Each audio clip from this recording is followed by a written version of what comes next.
Okay, so first of all, I would also like to thank the uh, Department of Electronics and Communication, Punjabi University, University College of Engineering for giving us this opportunity. एक सबसे पहले आप ये करिए कि अपने friends को एक मैसेज ड्रॉप कर दो कि this session is going to be very very helpful you. जो भी आ सकता है एटलीस्ट वो इस सेशन को अटेंड कर लीजिए, क्योंकि जो आज मैं इन्फॉर्मेशन आप लोगों को प्रोवाइड करूंगा वो बहुत इंपॉर्टेंट इन्फॉर्मेशन आप सभी के लिए. तो जो भी अवेलेबल है, आप लोगों को पता है कि आपके कौन से फ्रेंड्स अवेलेबल हैं, तो उनको लोग ये वंस इन ए वाइल होती है चीजें ऐसी, तो एटलीस्ट वो अटेंड कर ले जो कर सकता है. ऑल्दो इसका रिकॉर्डिंग होगा सेशन का, तो वो भी आप आपस में शेयर करते डिस्कशन कर सकते हैं. बट अदरवाइज लास्ट में जो डाउट सेशंस होंगे, आपके जो क्वेरीज होंगी, वो हम इसको डिस्कशन कर लेंगे. Right. So first of all, I would like to tell you that what is the purpose of this interaction. See, the purpose of this interaction is the career, right? हमें अभी तक जो ऑप्शंस का पता है, जैसे आप लोगों ने अभी BTech in electronics and communication आप लोग कर रहे हैं, सो आप लोगों में से यहाँ पे सेकंड ईयर से भी है, हम from second year and remaining from the third year, right? Final year I think on the internship, right? Right और रॉन्ग? जितना हो सके बोल रहे यार, अभी तो गर्मी भी नहीं है, सुस्ती भी नहीं पड़ रही है, ठंड है, जितना बोलोगे उतनी ठंड कम लगेगी. राइट. सो सेकेंड ईयर है, थर्ड ईयर है, ये एक ऐसा टाइम होता है आपके करियर के अंदर जिसमें आपको कुछ डिसीजंस लेने होते हैं, आपको अपने पाथ चूज करने होते हैं कि मेरे को किस डोमेन में जाना चाहिए. लेकिन कोई भी रास्ता चूज करने से पहले हमें ये पता होना चाहिए that what options we have. Right. थोड़ा सा मोटा मोटा सा आपको आइडिया होगा, वैसे मैम ने वर्ड यूज कर ही दिया, गेट एग्जाम. सो मैं जो गेट एग्जाम की अगर हम पर्टिकुलर में इसको लिंक बनाऊंगा, वो करियर से हम लोग बनाएंगे.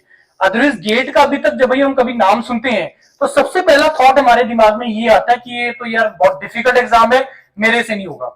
तो ऐसा बिल्कुल भी नहीं है. तो वो जो दिमाग में थॉट्स क्रिएट हमने किए हुए हैं, तो ये इस चीज के बारे में हम डिस्कशन करेंगे कि गेट ऐसे एग्जाम का मेरे को करियर के साथ कैसे रिलेट करना है, मेरे पास क्या क्या ऑप्शंस अवेलेबल है, उसके बारे में हम सारा डिस्कशन करेंगे. राइट. सो स्टार्ट करते हैं. BTech in electronics and communication. तो मैं अगर आप लोगों से ये पूछूं कि यार ये बताइए कि जब आप बीटेक इलेक्ट्रॉनिक्स कर लेंगे तो इसके बाद आप लोगों के पास करियर का क्या क्या ऑप्शंस अवेलेबल होता है, क्या क्या अपॉर्चुनिटीज होती हैं आप लोगों के पास. नंबर वन, आपके पास यहां से कैंपस प्लेसमेंट का एक option, that is for private sector. मतलब second option government sector. Government में कोई मेरे को नाम बताओ. गवर्नमेंट और पब्लिक सेक्टर डिफरेंट है. राइट. तो सेकंड ऑप्शन गवर्नमेंट जॉब है, वो भी कौन सी, वो भी डिस्कस कर लेंगे. तीसरा आप लोगों के पास आ गया आपका पब्लिक सेक्टर. राइट. तो दो पार्ट में हम इसको डिवाइड कर सकते हैं, या तीन पार्ट में. पहला पार्ट आ गया आपका जॉब से रिलेटेड अगर हम बात करें, जिसमें तुम्हारे पास प्राइवेट जॉब का ऑप्शन होता है और तुम्हारे पास गवर्नमेंट जॉब का ऑप्शन होता है. तीसरा आप लोगों के पास पब्लिक सेक्टर का ऑप्शन होता है. राइट. अगर हम दूसरा डोमेन बात करें, दूसरा कैटेगरी की बात करें, that is higher studies. Right. Higher studies में क्या क्या ऑप्शन होती है हमारे पास. आप लोग मास्टर्स के लिए जा सकते हैं और एमटेक के लिए, मतलब और क्या जा सकते हैं, मैनेजमेंट डोमेन के लिए जा सकते हैं और डायरेक्ट पीएचडी के लिए आप लोग जा सकते हैं. पता है डायरेक्ट पीएचडी का भी एक ऑप्शन होता है आफ्टर द बीटेक. चलो देखो, इसको भी हम अगर मैं हायर स्टडीज की बात करें तो दो डोमेन में हम इसको डिवाइड कर सकते हैं. एक आ गया इंडिया, दूसरा आ गया अब्रॉड. राइट. इंडिया में अगेन टेक्निकल डोमेन में अगर हम बात करें तो मास्टर्स प्रोग्राम है, एमटेक प्रोग्राम है, एमएस प्रोग्राम है और डायरेक्ट पीएचडी प्रोग्राम है. मैनेजमेंट में बात करें तो मैनेजमेंट में आपके पास एमबीए का ऑप्शन आता है आईएम से, फेलोशिप प्रोग्राम इन मैनेजमेंट का ऑप्शन आता है, इंडस्ट्रियल एंड एक मैनेजमेंट का एक ऑप्शन होता है, आईयूआर का एक ऑप्शन होता है, डिपार्टमेंट ऑफ मैनेजमेंट स्टडीज. ऐसे बहुत सारी ऑप्शंस होते हैं मैनेजमेंट डोमेन में, और यही दोनों डोमेन आप लोगों के पास अब्रॉड में भी अवेलेबल होता है. राइट. उसके बाद तीसरा कैटेगरी आप लोगों के पास आ जाता है एंटरप्रेन्योरशिप का. आपको अपना अपना काम धंधा करना है, चाहे वो आपका फैमिली बिजनेस हो या आपने अपना कोई नया अपना स्टार्टअप स्टार्ट करना है. राइट. यही चीजें होती है.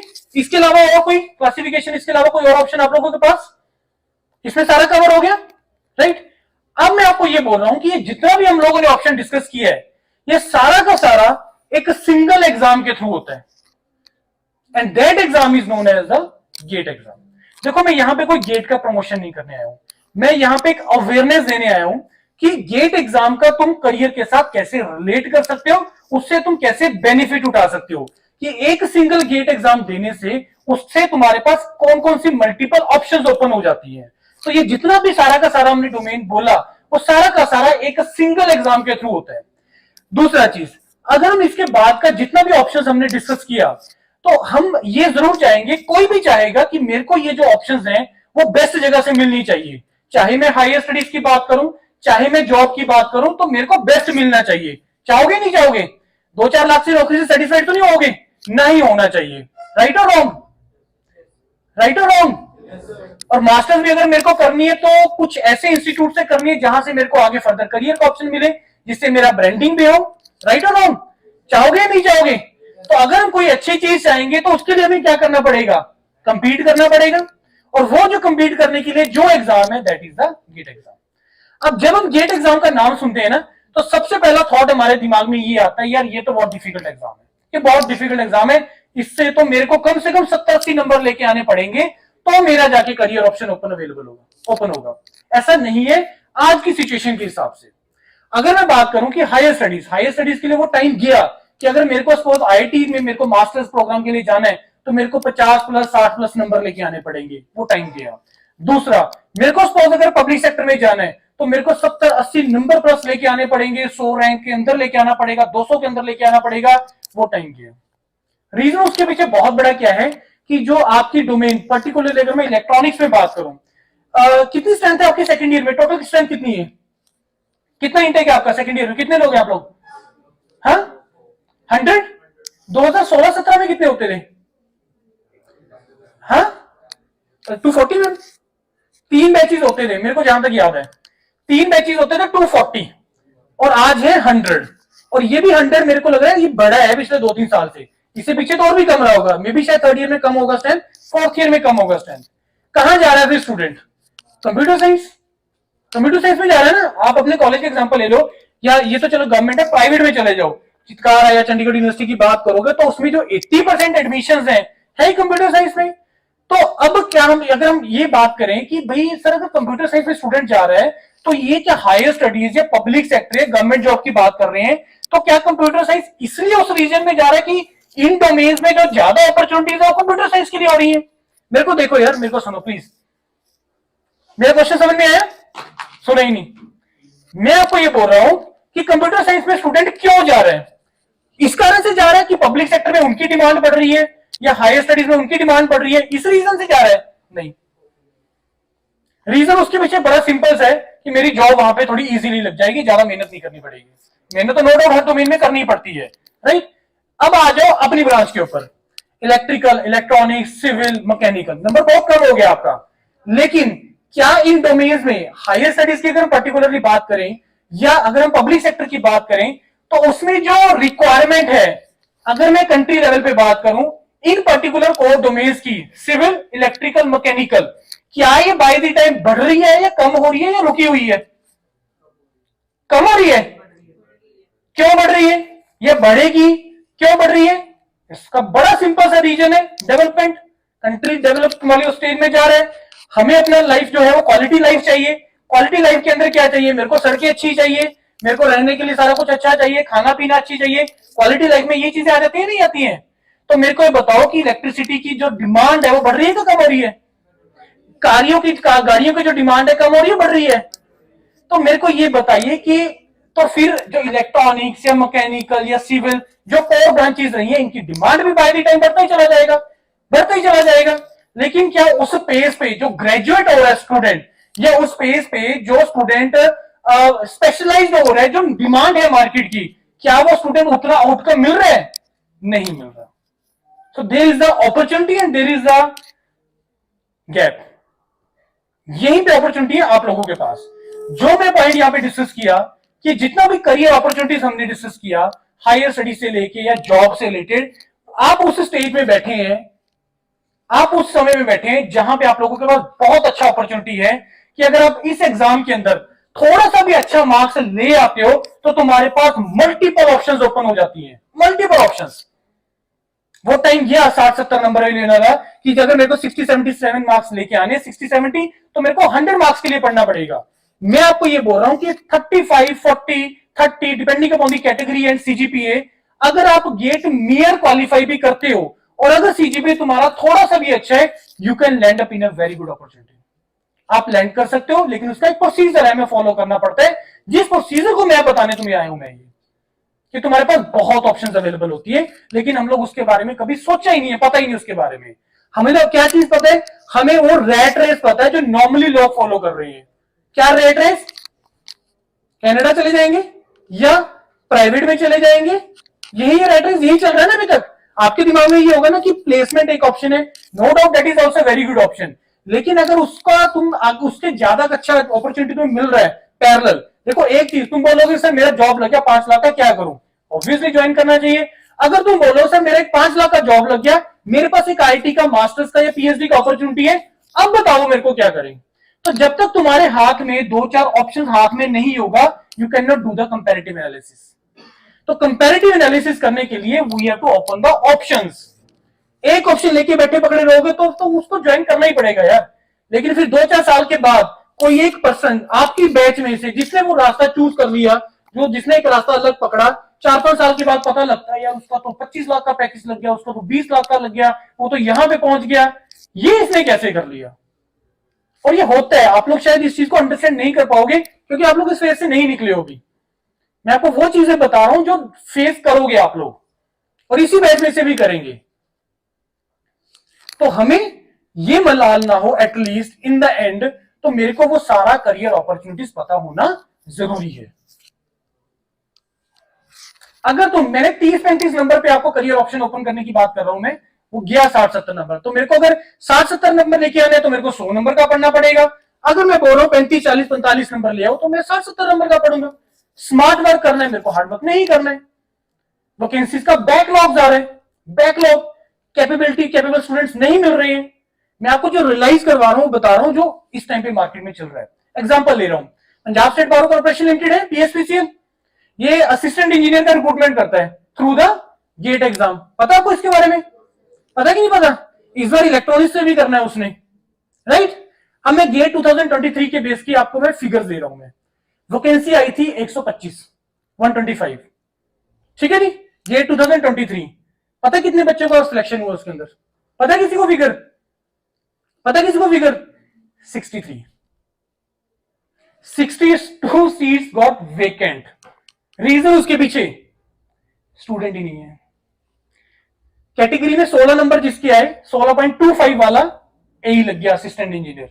जनरल कैटेगरी 25 कट ऑफ था, जिसके 25 नंबर आए वो यही लग गया पीएसपीसीएल के अंदर। अब ये तो मैं आपको यहां की एग्जांपल दी है ना। Let me take the example of SAIL, steel authority of India limited, backlog इस साल। पावर ग्रिड, पीजीसीआईएल, महारत्ना, सबसे ज्यादा हाईएस्ट पैकेज रहता है, backlog. They are not finding the capable people. को मजबूरी थोड़ा ना यार उनकी कि अगर 125 नंबर किसी ने 125 अगर सीट लेनी है तो जिसने मेयर गेट क्वालिफाई किया उसको दे दो। एक कैपेबिलिटी वर्ड भी होता है ना कि मिनिमम तो यार तुम्हें इतना परसेंटेज लाने ही पड़ेंगे। मिनिमम तो तुम्हें यार इंटरव्यू के अंदर अपने आप को जस्टिफाई करना पड़ेगा कि I am having the knowledge, मेरे को नॉलेज है, तभी आपको वो रखेगा, अदरवाइज थोड़ा ना वो आपको रखेगा। समझ में आ रही कि नहीं आ रही बात? आईटी का सिनारियो, मास्टर्स के अंदर सीटें खाली पड़ी हैं, बहुत इजी हो गया, बिलीव मी। मैं इतने कॉन्फिडेंस से क्यों बोल पा रहा हूं? Because this is a platform. ये जो प्लेटफॉर्म है, दिस योरपीडिया, ये यही काम कर रहा है पिछले 5-6 साल से कि हायर स्टडीज को हम लोग बता रहे हैं, प्रमोट कर रहे हैं कि ठीक है जॉब एक ऑप्शन है, तुम्हें हायर स्टडीज की डोमेन में जाना चाहिए। लेकिन जब हम इस प्रोसेस से निकल रहे हैं तो हम ये चीजें फाइंड कर रहे हैं, और जो जा रहे हैं हायर स्टडीज में उसके बाद का जो करियर मिल रहा है बच्चों को वो बहुत ही वंडरफुल है, क्योंकि उसके पीछे बहुत सारे रीजंस हैं। एक तो तुम्हारे पास स्पेशलाइजेशन आ गया जो अभी नहीं है आप लोगों के पास। भाई सेमीकंडक्टर का, इसका वीएलएसआई का बहुत डिमांड है मार्केट के अंदर। क्या आप लोगों को कंपनी आके रिक्रूट करेगी उस डोमेन के लिए? नहीं करेगी। अगर करेगी तो एटलीस्ट तुम्हें वो टेक्निकल काम नहीं देगी, वो उतना पैकेज नहीं देगी आपको। वो समझ में आ रही है कि नहीं आ रही बात? आ रही है कि ऊपर से निकल रही है? दूसरा, ब्रांडिंग भी हो रहा है मेरा साथ के साथ, और ब्रांडिंग वो ऐसा ब्रांडिंग है जो पूरा जिंदगी मेरे रिज्यूमे के ऊपर लिखेगा कि I am the alumni of this particular IT और ट्रिपल आईटी और एनआईटी और बीट्स और वीआईटी और IISc Bangalore. There are so many institutes are there. लेकिन हम लोग पता नहीं किस इनर्शिया में है, हम लोग उस अपॉर्चुनिटी को पकड़ते ही नहीं है। बहुत ही आसान है बच्चे। अगर ये प्रेजेंटेशन में आज से 5-6 साल पहले ले रहा होता ना, मेरे को बहुत अलग तरीके से बोलना पड़ता कि तुम्हें मेहनत करनी पड़ेगी, तुम्हें पढ़ना पड़ेगा, तुम्हें दिन रात एक करनी पड़ेगी। अब वो नहीं है, एटलीस्ट ये अगले 4-5 साल तक रहेगा ट्रेंड ये। तो उस फेज में मैंने बोला कि आप उस फेज में है इस चीज के कि आप लोग बहुत इजीली अपना बहुत अच्छा करियर बना सकते हो। बात आ रही कि नहीं आ रही समझ में? राइट। सो ये सारी ऑप्शन जो आपकी ओपन होंगी, that is through the single exam, that is the GATE exam. देखो कोई भी काम करने से पहले ना उसमें इंटरेस्ट डेवलप करना बहुत ज्यादा जरूरी होता है। कि मैंने बीटेक इन इलेक्ट्रॉनिक्स चूज किया, इसके पीछे इंटरेस्ट होना बहुत ज्यादा जरूरी है कि मैं क्यों कर रहा हूं भाई इलेक्ट्रॉनिक्स। मैं अगर गेट एग्जाम का, मेरे को suppose for example preparation start करना है, तो क्यों करना है, इसकी हिस्ट्री क्या है, गेट एग्जाम क्या होता है, क्यों होता है, ये किस पर्पज से होता है, जानना बहुत ज्यादा जरूरी है। एक्चुअल में जो गेट का एग्जाम स्टार्ट हुआ था, that was to promote the higher studies. Higher studies के लिए, हायर स्टडीज की भाई नीड क्यों पड़ी है? सबसे बड़ा एक रीजन था specialisation. Country required the specialised people जो नहीं थे। अब तो बहुत हैं, लेकिन पहले नहीं थे। रॉकेट बॉयज सीरीज देखी किसी ने? रॉकेट बॉयज सीरीज देखी है? हाथ खड़ा करना किसी ने देखी है? या बीइंग द टेक्नोक्रेट तुम्हें देखनी चाहिए रॉकेट बॉयज, सारे देखना। तो आपको पता चलेगा वो किस स्ट्रगल से, किस फेजिस से चीजें निकली हैं एक कंट्री के लिए। बिजनेस के लिए ओपन थी, कंट्रीज ओपन थे, लेकिन कोई किसी को सिखाना नहीं चाह रहा था। तो कैसे ये रेवोल्यूशन आया है रिसर्च के अंदर, कैसे ये चीजें स्टार्ट हुई हैं, तुम्हें थोड़ा सा आइडिया लग जाएगा वहां से। तो GATE exam again was required to promote the higher studies in the country. क्यों? अदरवाइज अगर हायर स्टडीज नहीं होंगी, स्पेशलाइज्ड पर्संस नहीं होंगे, रिसर्च कौन करेगा यार? इसरो के अंदर, डीआरडीओ के अंदर, नो डाउट वहां पे बैचलर लेवल पे भी लोग जाते हैं, साइंटिस्ट बी लेवल पे लोग जाते हैं, स्टिल स्पेशलाइजेशन इज रिक्वायर्ड। तो वो स्पेशलाइजेशन आपको, अच्छा फिर स्पेशलाइजेशन सर थापर भी तो करवाते हैं मास्टर्स, या पैक भी तो करवाता है सर, यहां से भी होती है। लेकिन आपको ये देखना है कि जो रिसर्च एक जो वर्ड है, इसके रिलेटेड जो फैसिलिटीज, जो सारा ऑप्शन जो है, जो हमें चाहिए रिसर्च के लिए, क्या वो वहां पे अवेलेबल है, और वहां से क्या करियर ऑप्शंस मिल जाएगा। तो वो एक क्वेश्चन मार्क, मतलब पर्पस होना चाहिए। मास्टर्स कर रहे हो, अगर जॉब के लिए कर रहे हो, ब्रांडिंग के लिए कर रहे हो, तो कुछ और पर्पस है। अगर सिर्फ एक डिग्री के लिए कर रहे हो जिससे तुम्हारा ग्रोथ लिंक्ड है, उस पर्पस से कर रहे हो, तो उसकी रिक्वायरमेंट कुछ और है। समझ में आ रहा है कि नहीं आ रही पॉइंट? आ रहा है कि नहीं आ रहा समझ में? तो चीजों को थोड़ा सा सोचने का नजरिया आपको चेंज करना है, सोचने का नजरिया चेंज करना है आपको, राइट। तो गेट एग्जाम क्या है मैंने आपको बताया। अब बीच बीच में आपको बताता रहूंगा कि गेट एग्जाम, ठीक है, मैं लिंक कर रहा हूं उसको करियर के साथ। करियर क्या चीज होती है? करियर सिंपल सी एक चीज, मैं आपको एक सिंपल सी डेफिनेशन दे रहा हूं कि करियर क्या होता है। करियर इज नथिंग बट कि ऐसा काम, देखो जॉब हर किसी ने करनी है अपनी लाइफ में, करना ना किसी ने जॉब करना ना। अगर जॉब करने से तुम्हें सेटिस्फेक्शन नहीं मिल रहा ना, और जॉब तुम सिर्फ पैसे के लिए कर रहे हो, कभी मजा नहीं आएगा लाइफ जीने का, जब तक तुम इंजॉय ही नहीं कर रहे हो अपनी जॉब को, अपने काम को। वो करियर होता है, उसके लिए बहुत चीजों को सोचना पड़ता है, अलग तरीके से सोचना पड़ता है थोड़ा सा, और स्पेशलाइज्ड डोमेन में जाना पड़ता है चीजों के लिए, तो वो चीजें निकल के आएंगी। समझ में आ रही कि नहीं बात? तो गेट एग्जाम में थोड़ा सा आपको इसमें बीच में उस एग्जाम का फैक्ट फिगर देता चला जाऊंगा, बाकी हम डिस्कशन करते चले जाएंगे। गेट एग्जाम, कितने लोग ऐसे जिसने पहली बार सुना है गेट एग्जाम का नाम? नहीं, कोई इसमें शर्माने वाली बात नहीं है, वेरी गुड। लेकिन गेट एग्जाम नाम सुनते ही डर एक जरूर बैठ जाता है, गेट का एग्जाम। अगर तुम स्ट्रेटेजी के साथ चलोगे, अगर तुम स्ट्रेटेजी के साथ चलोगे, कोई डिफिकल्ट नहीं है एग्जाम में, बिलीव मी। मेरे को नहीं पढ़ना यार 100 नंबर का, कम्युनिकेशन में से अगर आता है 15 नंबर का, जिसमें से 7-8 नंबर डिफिकल्ट फेज है, छोड़ दो यार, नहीं रिक्वायरमेंट। ईएमएफटी सर ये वाला पार्ट तो बहुत डिफिकल्ट है, छोड़ दो, कोई फर्क नहीं पड़ता आज के टाइम पे। तुम टारगेट करो 40-45 नंबर, और सीजीपी अपना थोड़ा सा अच्छा रखो, 7-7.5 प्लस रखो, ऑप्शन खुल जाएगा।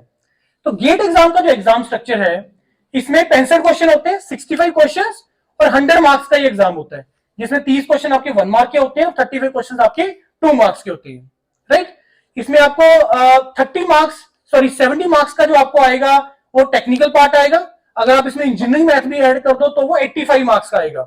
85 मार्क्स आपका इंजीनियरिंग मैथमेटिक्स, जो आप लोग पढ़ते हो ना, M1 M2 M3 पढ़ते हो ना, और आपका टेक्निकल में network theory, control system, signal, communication, EMFT, analogue, EDC पढ़ते हो ना ये सब्जेक्ट्स, ये सिलेबस है। जो तुम ऐसा इसमें गेट एग्जाम में कुछ भी ऐसा नहीं है जो तुमने ना पढ़ा हो आज तक। तो टेक्निकली इंजीनियरिंग मैथमेटिक्स, और जो पीछे 15 नंबर बच गए वो 15 नंबर फ्री के हैं, क्योंकि वो चीज है जो तुमने 10वीं तक पढ़ी है। Quantitative aptitude, LCM, SCA, profit loss पढ़ के आए हो? हाय ना तो बोलो, एनर्जी तो मेरे को वहीं से मिलेगी। दूसरा आएगा उसमें reasoning, series problem, sitting problems, ages problem पढ़े आपने? पढ़ के आए ना? और आगे तीसरा part English, filling the blank, reading comprehension, ये पढ़ के आए ना सारा। तो 15 नंबर तो फ्री किए हैं, सभी लोग 10वीं करके आए हैं। तो 15 नंबर वो 85 मार्क्स, वो जो रिसेंटली तुम पढ़ रहे हो। समझ में आ गई बात? 100 मार्क्स का, और इसमें नेगेटिव मार्किंग होती है, और इसमें 3 टाइप ऑफ क्वेश्चंस आते हैं।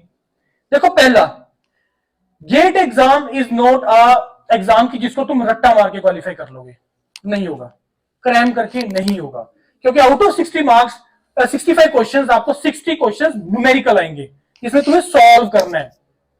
अगर तुम्हारे कंसेप्ट स्ट्रांग है, अगर तुम्हारे फंडामेंटल स्ट्रांग है, बड़े इजीली कर जाओगे।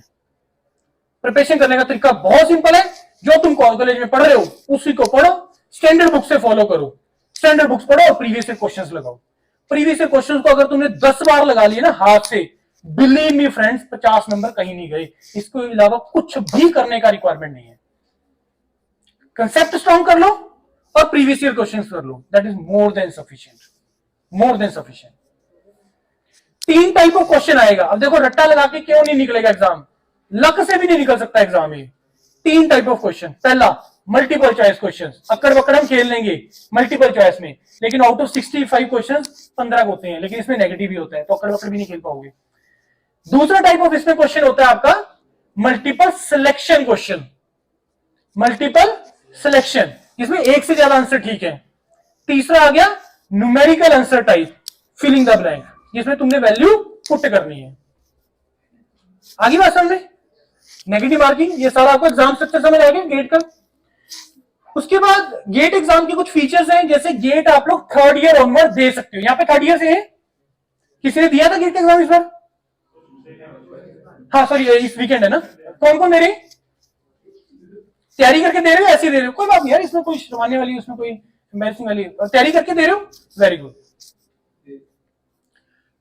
3rd ईयर ऑनवर्ड आप दे सकते हो। ऑनवर्ड्स का मतलब कोई एज लिमिट नहीं, कोई अटेम्प्ट का लिमिट नहीं। दूसरा 70-30 मैंने आपको बता दिया। तीसरा, गेट के थ्रू वो सारी ऑप्शंस अवेलेबल जो मैंने आपको शुरू में बताया। चौथा, इसके अंदर कैलकुलेटर अलाउड नहीं होता, इसमें वर्चुअल कैलकुलेटर होता है, स्क्रीन पे आता है, ठीक है जी। उसके बाद गेट का जो स्कोर है वो 3 साल के लिए वैलिड होता है। जब तुम 3rd ईयर में लिखोगे तो जो तुम्हारा स्कोर कार्ड आएगा तुम उसको इमीडिएटली यूज नहीं कर पाओगे, तुम 8वें सेमेस्टर में जब फॉर्म फिलिंग होगा तब तुम उसको यूज कर पाओगे, या उस गेट स्कोर कार्ड का तुम इंटर्नशिप के लिए यूज कर पाओगे, वो भी मैं आपको बताऊंगा। अगर मैं बताना भूल गया तो मेरे को पूछ लेना एंड में। 8वें सेमेस्टर में इंटर्नशिप है ना, उसमें यूज कर लोगे उस गेट को, ठीक है जी। उसके बाद आप लोग 2 गेट के एग्जाम लिख सकते हो, 2 गेट के एग्जाम, वो भी बताऊंगा कौन कौन सी ऑप्शंस होती है, कैसे लिखना है, क्यों लिखना है, कौन सा लिखना है, वो भी डिस्कस कर लेंगे, राइट। उसके बाद ये मैंने सारा डिस्कस कर लिया आप लोगों से कि अगर आपको पब्लिक सेक्टर या गवर्नमेंट जॉब में जाना है तो गेट का एग्जाम, अगर आपको इंडिया अब्रॉड में जाना है तो गेट का एग्जाम, ये सारी मैं आगे डिटेल में बताने वाला हूं मैं। अगर आपको स्पेशलाइज्ड डोमेन में जाना है अपनी, being the electronics engineer, specialised domain कौन कौन सी होती है? 2 कैटेगरीज है, एक कोर डोमेन, एक नॉन कोर डोमेन या इंटरडिसिप्लिनरी डोमेन। कोर डोमेन बताओ मेरे को अपनी कौन कौन सी होती है तुम्हारी? स्पेशलाइजेशन इन मास्टर्स बताओ। सिग्नल प्रोसेसिंग बताओ, और बताओ। कंट्रोल सिस्टम और वीएलएसआई और सेमीकंडक्टर और एम्बेडेड सिस्टम और, ठीक है। अब मेरे को बताओ नॉन कोर्स इंटरडिसिप्लिनरी, जिसमें कोई भी ब्रांच का बच्चा जा सकता है। सबसे पहले बताओ, data science, machine learning, artificial intelligence, अब आगे बोलो, सॉफ्टवेयर डेवलपमेंट, और बताओ सॉफ्टवेयर इंजीनियरिंग और बताओ, e vehicles, cyber security, mechatronics, robotics, sustainable management, rural development, astronomy, IIT Kanpur के अंदर प्रोग्राम है, जबरदस्त प्रोग्राम है। और बताओ, e waste management, entrepreneurship, IIT Hyderabad में जबरदस्त प्रोग्राम, अभी हम लोग आईटी हैदराबाद जाके आए हैं, जबरदस्त प्रोग्राम है। तो ये कुछ डोमेन मैंने बताया, ऐसी बहुत लंबी लिस्ट है जिसमें तुम being the electronics engineer apply कर सकते हो, राइट। इसके बाद हम डिस्कस करेंगे कि स्पेशलाइज्ड डोमेन में कैसे कैसे आगे फर्दर करियर, वो भी डिस्कस करेंगे। उसके बाद ये एक बहुत इंपॉर्टेंट पॉइंट है, GATE preparation increases your technical competency level, जिससे तुम्हारा प्लेसमेंट का एफर्ट और कोर कंपनीज हो या इसका इंटरव्यू में तुम्हारा सिलेक्शन प्रोसेस में बहुत ज्यादा बेनिफिट होता है। मेरे को बताओ कि अगर तुम गेट का प्रिपरेशन करते हो तो इसका नुकसान मेरे को बता दो क्या है।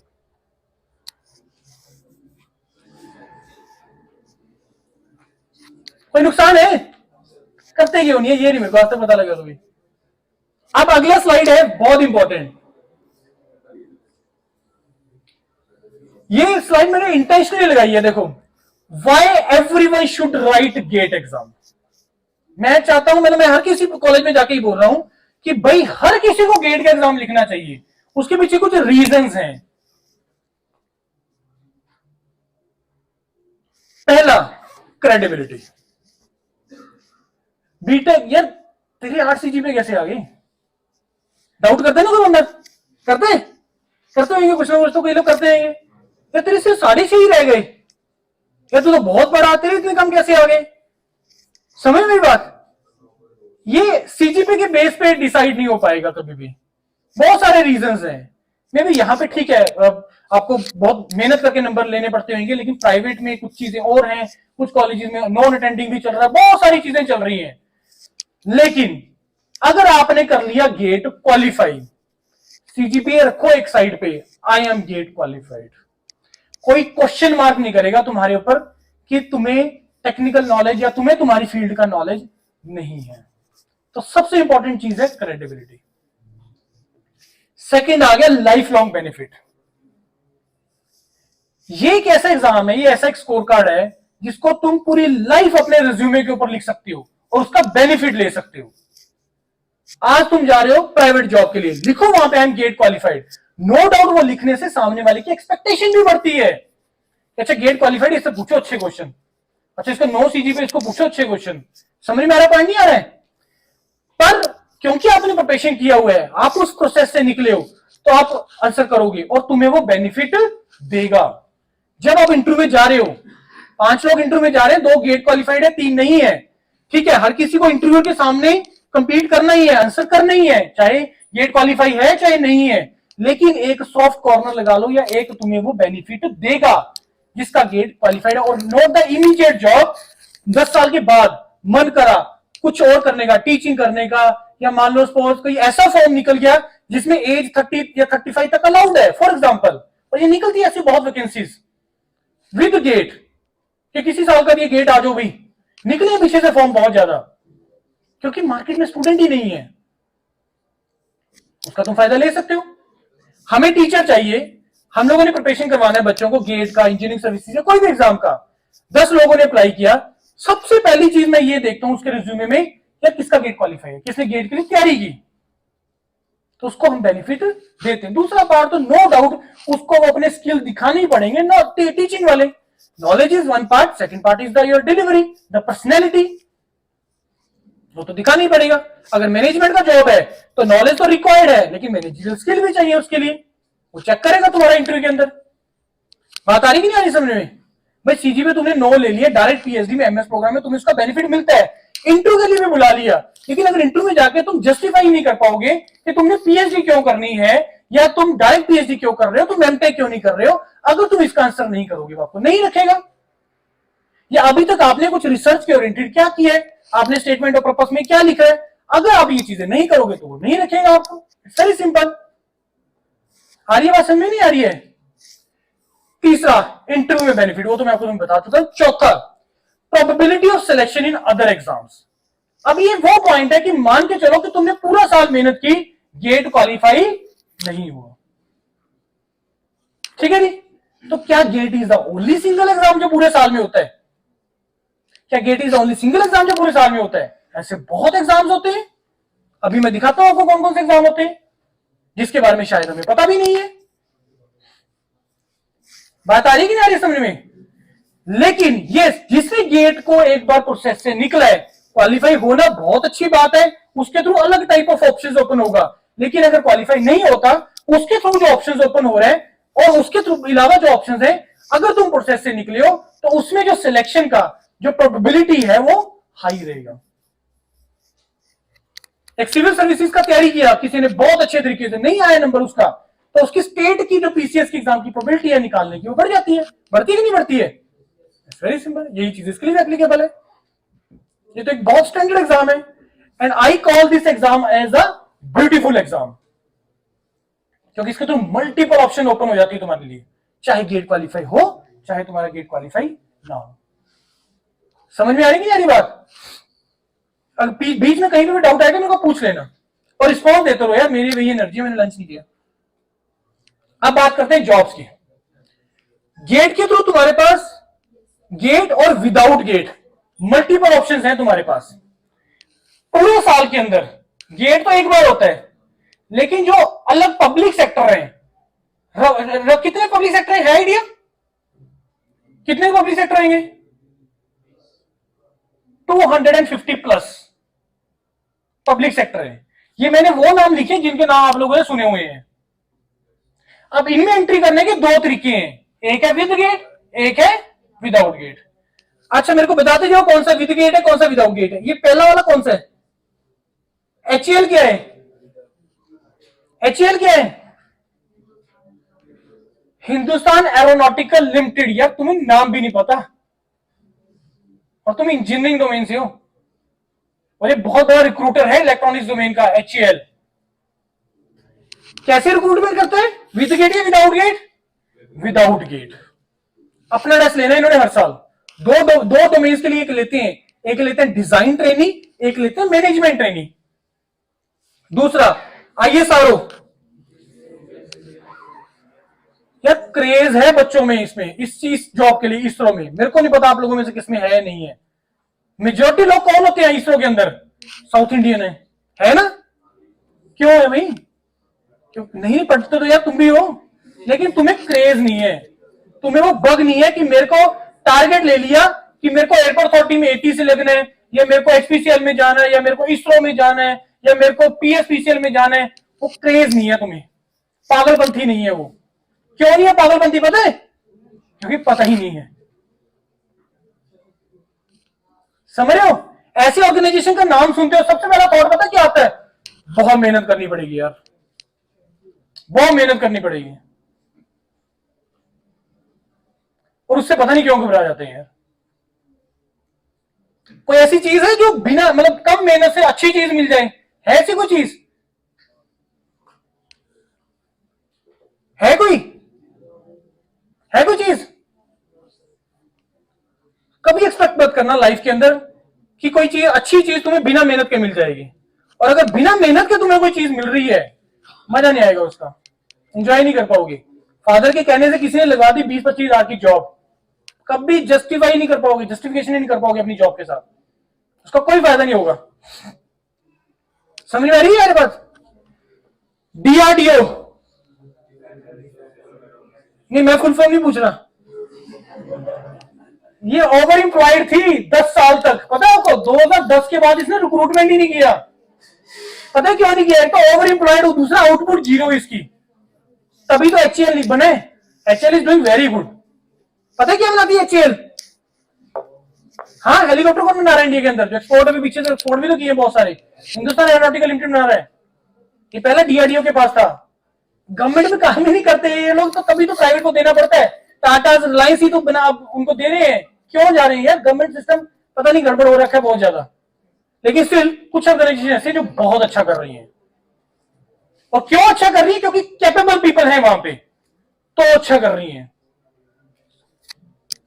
राइट? बाबा एटॉमिक रिसर्च सेंटर, इसका बताओ, दोनों वे से करता है, गेट के थ्रू भी करता है, अपना टेस्ट भी लेता है। ये एक ऐसा ऑर्गेनाइजेशन है भाई, इनको अगर कैपेबल बंदा नहीं मिलेगा ना, इन रखेंगे नहीं है। तुम्हारा लेवल 0 है, तुम्हारा लेवल एक मान लो 10 में से 9 नंबर है, इन्होंने 1 घंटा इंटरव्यू लेना ही लेना है, कुछ भी हो जाए बोर्ड में खड़ा कर लेते हैं। और 50 क्वेश्चन तुमसे पूछेंगे, जिसमें तो 49 क्वेश्चन ऐसे होंगे जिसमें तुम्हें पहली बार सुना होगा कि अच्छा ऐसा भी क्वेश्चन हो सकता है, ऐसा भी वैसे पूछ सकते हैं। लेकिन उनका वहां पे जो रिक्वायरमेंट है वो ये चेक करना नहीं है कि तुम उसका सही आंसर कर रहे हो या गलत कर रहे हो। उनका वहां पे जो रिक्वायरमेंट है वो ये चेक करना है कि तुम इस प्रॉब्लम को अप्रोच कैसे कर रहे हो। वो ये चेक करते हो, तुम्हें हिंट भी देते हैं कि अच्छा तुमने ये पढ़ा होगा, ये प्रॉब्लम तुमने सुना होगा, ये कंसेप्ट, हाँ सर हाँ, लगा के देखो, करके देखो, ऐसे होता है, ये बिल्कुल ऐसे होता है। 8-10 लोग बैठे होते हैं और एक बंदा बोर्ड पे होता है, कोई गुड मॉर्निंग नहीं, कोई विश नहीं, सीधा एंट्री, सीधा बोर्ड पे। कोई नहीं पूछेगा बीआरसी क्यों ज्वाइन करना है, कोई नहीं पूछता। और ये है कि उनको लगे कि कैपेबल है, आ जाओ। ऐसे काम चलते हैं इसमें, समझ में आ गई बात। एचपीसीएल अपना टेस्ट लेते हैं, बीपीसीएल ये अब आजकल कैंपस प्लेसमेंट में चल रहा है ज्यादा, बीएल, गेल, आईओसीएल, सेल, ये सारे महारत्ना पीएसयूज हैं। एयरपोर्ट अथॉरिटी ऑफ इंडिया में एटीसी का जॉब मेजोरिटी उसमें इलेक्ट्रॉनिक्स का बच्चा ले जाता है जॉब। सुना एटीसी का, एयर ट्रैफिक कंट्रोलर, जो ये वो तो सुना होगा, पोस्ट तो सुना होगा, लेकिन पता नहीं है कि क्या है। पिछले 3 साल के अंदर 1000+ रिक्रूटमेंट कर चुका है ये, क्योंकि एयरपोर्ट देखो कितनी तादाद में बढ़ रही है, एयर ट्रैफिक कैसे बढ़ रही है, समझ में आ रही है। तो हमें पता होना चाहिए एटलीस्ट इन चीजों का। नेक्स्ट, हायर स्टडीज, प्लीज यार 10 मिनट हो रहे हैं बस तुम्हारे लिए। हायर स्टडीज जिसके लिए एक्चुअल में ये गेट का एग्जाम स्टार्ट हुआ था। पहला इसमें मास्टर्स का ऑप्शन, एमटेक ऑप्शन, जिसमें वो दे रहा है 2 साल का प्रोग्राम और आपको 12,400 रुपए पर मंथ का स्कॉलरशिप है, राइट। दूसरा आ गया आपका एमएस प्रोग्राम। इंडिया के अंदर एमएस होती है एमएस इंडिया में, हाँ नहीं पता ना, इंडिया में एमएस होती है कुछ आईआईटीज के अंदर। इंडिया के अंदर मास्टर्स के 2 प्रोग्राम है, एक होता है एमटेक, एक होता है एमएस, और कुछ आईटी में उस एमएस को एमटेक आर भी बोल देते हैं, एमटेक रिसर्च। स्कॉलरशिप मिल रही है 12,400 रुपए पर मंथ। क्या ये मेरे को कोई बता सकते हो सोच के स्कॉलरशिप क्यों देते हैं आपको? नहीं वो तो कैसे दे रहे हैं वो तो अलग है, क्यों दे रहे हैं आपको 12,400 रुपए, जस्टिफाई कैसे, मतलब गवर्नमेंट तुम्हें तुम्हारे पढ़ने के क्यों पैसे दे रही है? 2 तरीके हैं इस 12,400 को जस्टिफाई करने के। पहला है टीए, टीचिंग असिस्टेंटशिप, जो एमटेक में मिलता है तुम्हें टीए मिलता है। टीचिंग असिस्टेंटशिप मतलब जब आप मास्टर्स के लिए जा रहे हो तो बीटेक वाले बच्चों का कुछ लैब ले लिया या पेपर चेक कर लिया तो वहां से जस्टिफाई होता है 12,400 रुपए। दूसरा जो एमएस है वो रिसर्च असिस्टेंटशिप, जिसमें जो प्रोफेसर के पास प्रोजेक्ट है वहां पे आपसे काम लेगा वो, तो वहां से असिस्टेंटशिप आपको दे रही है। समझ में आ रही नहीं आ रही बात, राइट। तीसरा आ गया direct PhD programme. Direct PhD 5 साल का प्रोग्राम है। 2 तरह का पीएचडी है, एक नॉर्मल पीएचडी जिसमें पहले 2 साल के लिए 38,000 रुपए, अगले 3 साल के लिए 43,000 रुपए पर मंथ का स्कॉलरशिप, और एक पीएमआरएफ पीएचडी। क्या होता है पीएमआरएफ? हाँ prime minister research fellowship, right. इसमें पहले 2 साल के लिए 70,000, तीसरे साल 75,000, चौथे साल 80,000, चौथे 5वें साल 80,000 रुपए। इसके अलावा 2 साल का एक असिस्टेंस अलग मिलता है बुक्स वगैरह के लिए, बाकी चीजों के लिए। लेकिन ये ऐसे तो नहीं देगा यार कोई भी। इतना स्कॉलरशिप तुम्हें क्यों दे रहे हैं, खास करके पीएचडी के अंदर? कोई बता सकता है मेरे को? अगेन पीएचडी, हम लोग पीएचडी को एक अलग तरीके से लेते हैं। पीएचडी में आपको लगता है बहुत पढ़ना पड़ेगा, बहुत रिसर्च पेपर्स, वो सारी चीजें तो है ही है, लेकिन उसके पीछे का पर्पस, प्रोजेक्ट जो प्रोफेसर के पास है, और वो प्रोजेक्ट क्या है, वो सोसाइटी की प्रॉब्लम है। प्रोफेसर कोई अपने पास थोड़ा प्रोजेक्ट अपनी मर्जी से करी जा रहा है कि ठीक है यार ये प्रॉब्लम है, इसका सोल्यूशन निकालते हैं, क्या निकलता है, ऐसा नहीं होता है। प्रोफेसर के पास प्रोजेक्ट होते हैं। प्रोजेक्ट कहां से आते हैं? इंडस्ट्री से आते हैं। इंडस्ट्री उसको पैसा दे रही है कि ये पकड़ 10 लाख रुपए, इसका मेरे को 2 साल में सोल्यूशन दे निकाल के इस प्रॉब्लम का। ये रियल वर्ल्ड सोसाइटी का प्रॉब्लम है। तो प्रोफेसर खुद काम करेगा? नहीं करेगा। तो कौन करेगा? बच्चे करेंगे, जिसको नीड है। क्या नीड है आपको? मास्टर्स डिग्री का नीड है, आपको पीएचडी का नीड है। तो ये जो असिस्टेंटशिप आपको मिल रही है ये उससे मिल रही है आपको, फंडिंग से। जो उसके पास है, जो उसको और कंपनी ने दिया हुआ है।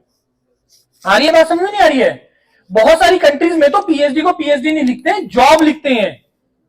नॉर्वे वगैरह में, जर्मनी में जॉब लिखता है, क्योंकि जॉब है, तुम्हें प्रॉब्लम पे काम करना है, तुम्हें सोल्यूशन देना है उसका। और उसके बाद का क्या ऑप्शन है? एक ही चीज है दिमाग में, सर पीएचडी कर ली तो मैं तो सिर्फ टीचिंग ही करूंगा मैं। वो तुम अगर बाय चॉइस चाहते हो करना तो है, otherwise industries are open nowadays, they want the capable people, they want the specialised persons in particular domain, वो चाहते हैं। मे भी शायद आप लोगों को ये बात समझ में ना आ रही हो क्योंकि तुम्हें इस सिनारियो का नहीं पता, वही मैं तुम्हें रियलाइज करवाने की कोशिश कर रहा हूं कि कैसे ये सिस्टम चल रहा है। अब मेरे को ये बताओ कि जो इंडस्ट्री की प्रॉब्लम है, अगर उसका सॉल्यूशन प्रोफेसर दे रहा है, किसको फायदा हो रहा है? इंडस्ट्री को फायदा हो रहा है। इंडस्ट्री जो प्रॉब्लम थी वो किसकी प्रॉब्लम थी? वो रियल वर्ल्ड प्रॉब्लम थी। और रियल वर्ल्ड प्रॉब्लम थी तो उसका किसको फायदा हुआ? पीपल को। तो एज ए इंडिविजुअल भी बेनिफिट, ऑर्गेनाइजेशन को, इंडस्ट्री को भी बेनिफिट, प्रोफेसर को भी बेनिफिट, आईआईटी को भी बेनिफिट, कंट्री को भी बेनिफिट। क्योंकि देर में भी चांस कि वो ऐसी प्रॉब्लम हो जो मे बी इस कंट्री की एक रियल वर्ल्ड प्रॉब्लम ना हो, उस कंट्री, उस इंडस्ट्री ने किसी और कंट्री का प्रोजेक्ट पकड़ा हुआ है। आ रही है बात समझ में, नहीं आ रही है? आ रही है कि नहीं आ रही है समझ में? अब मेरे को ये बताओ, कोई रियल वर्ल्ड प्रॉब्लम है, उसके लिए स्पेशलाइज्ड पर्संस, मेरे को भाई सेमीकंडक्टर की प्रोडक्शन बढ़ानी है, इसके लिए मशीन्स है, मैन पावर है, सब कुछ है, इसका सॉल्यूशन कौन देगा? कहां पे मिलेगा सॉल्यूशन? इसके स्पेशलाइज्ड पर्सन कौन होंगे सॉल्यूशन देने वाले? इंडस्ट्री में बैठे हैं। इंडस्ट्री में रिसर्च ज्यादा होती है कि आईटी में रिसर्च ज्यादा होती है? आईटी में प्रोफेसर रिसर्च कर रहे हैं। तो सिस्टम इस तरीके से चल रहा है, इसको सस्टेनेबल मॉडल बोलते हैं, कि जिसमें हर किसी का फायदा। समझ रहे ये वर्ड सुना आप लोगों ने? सस्टेनेबल मैनेजमेंट, सस्टेनेबल गोल्स, जिसमें हर किसी का फायदा हो, नुकसान नहीं होना चाहिए किसी का, हर किसी के लिए विन विन सिचुएशन होना जरूरी है। तो ये सिस्टम इस तरीके से चल रहा है। लेकिन प्रॉब्लम ये है कि मेजॉरिटी लोग सेल्फ सेंटर्ड है, कि अपना फायदा देखते हैं। ये प्रॉब्लम बस इंडिया के साथ, तभी ये आईएनजी ईडी पता नहीं कब लगेगा, तभी ये प्रॉब्लम आ रही है। उसके बाद कुछ लोगों ने मैनेजमेंट की बात की थी। इंडिया में मैनेजमेंट के टॉप इंस्टीट्यूट कौन से हैं? IIMs. I am telling you, you can also enter into the IIMs through this GATE exam. That programme is known as the FPM programme, fellowship programme in management. 25,000 से लेके 35,000 का scholarship है इसके अंदर। और इसके अलावा हर आईआईटी के अंदर, हर एनआईटी के अंदर, सभी में management courses are there. Placement the best.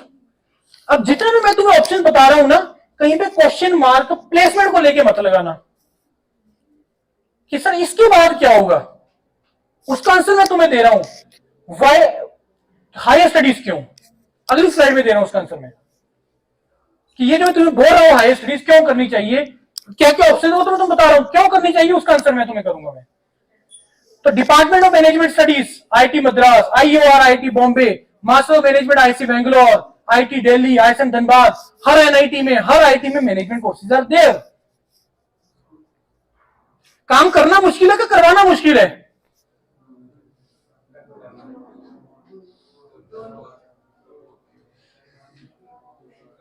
काम करना मुश्किल है, करवाना मुश्किल है?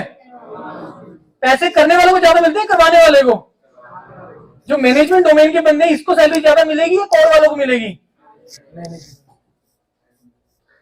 अब मेरे को लगा आप समझ गए ये चीजें। मैनेजमेंट में बहुत क्रेज है बच्चों को जाने का, और एक बहुत बड़ा इंस्टीट्यूट था जो गेट के थ्रू मैनेजमेंट एंट्री लेता था। मेरे को नहीं पता आप लोगों ने नाम सुना है नहीं सुना। That programme was PGDM, post graduate diploma in management, NITIE Bombay. सुना किसी ने? अब तो नहीं सुन रहे होंगे क्योंकि वो आईएम बन गया, आईएम बॉम्बे हो गया वो। 3 कोर्सेज थे वहां पे, industrial management, project management, sustainable management, right? अब वो नहीं है। एवरेज पैकेज ही वहां पे 20-25 लाख का था, और तुम्हारी कोर एमएनसी, तुम्हारी डोमेन की कंपनी आती थी प्लेसमेंट के लिए। आईएम में जा रहे हो, कोई भी कंपनी आके तुम्हें प्लेस कर सकती है। लेकिन जब नीति, क्योंकि गेट के थ्रू जा रहा है, इंजीनियर जा रहा है, ऑब्वियसली कंपनी उसके रिलेटेड ही आएंगी। आ रही है बात समझ में? नहीं आ रही है? आ रही है कि नहीं? राइट। अब बात करते हैं जो हॉट टॉपिक है पंजाब के लोगों के लिए, फॉरेन का, है ना। दो बातें दे रहा हूं, दो स्टेटमेंट दे रहा हूं तुम्हें, जो भी लोग टारगेट कर रहे हैं फॉरेन जाना, अब्रॉड के लिए।